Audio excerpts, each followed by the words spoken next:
Thank you very much. As somebody who grew up in Jerusalem, I'd like to welcome the entire panel, especially the blasphemous Messiah Lanzmann, to Jerusalem, a city that, in theory, is a place for iconoclasts.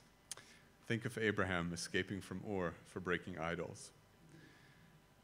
Speaking of freedom, architecture is the least free of the arts, the one tied the most to power, financial and political, from the patronage of popes and Medicis to today's political and business elites.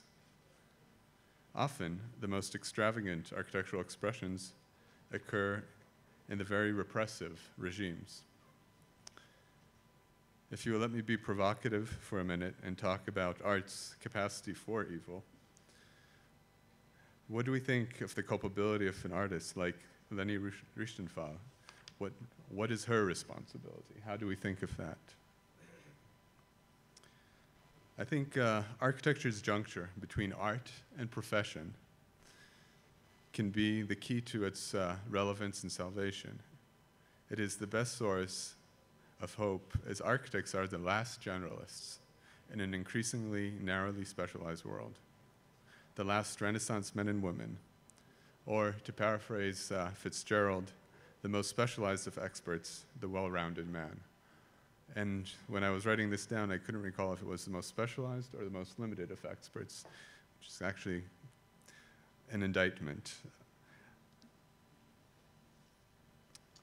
Architecture, more than any other art, impacts the public in general. Buildings and cities cannot be avoided, like museums, concert halls, theaters, and galleries.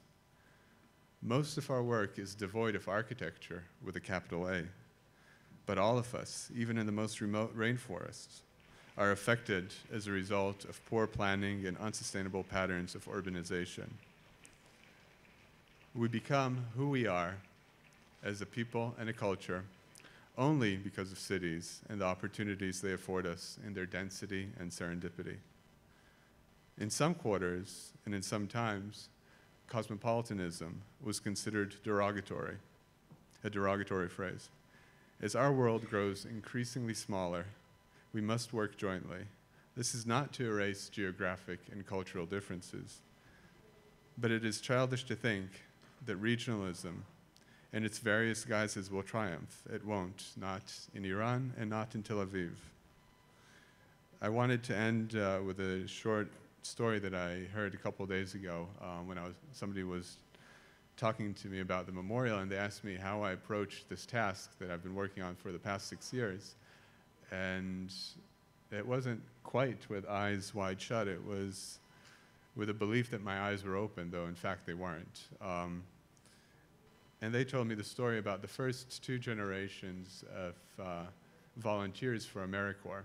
And it turned out that those first 2 generations that initiated the program did more than anybody that came after them. And it was precisely their inability to conceive of the future within a set of limits that allowed them to do the most. And I think that might be a lesson for tomorrow at any given time, whether it is today or yesterday or 100 years from now. So I'll end on that. Avoiding the clock.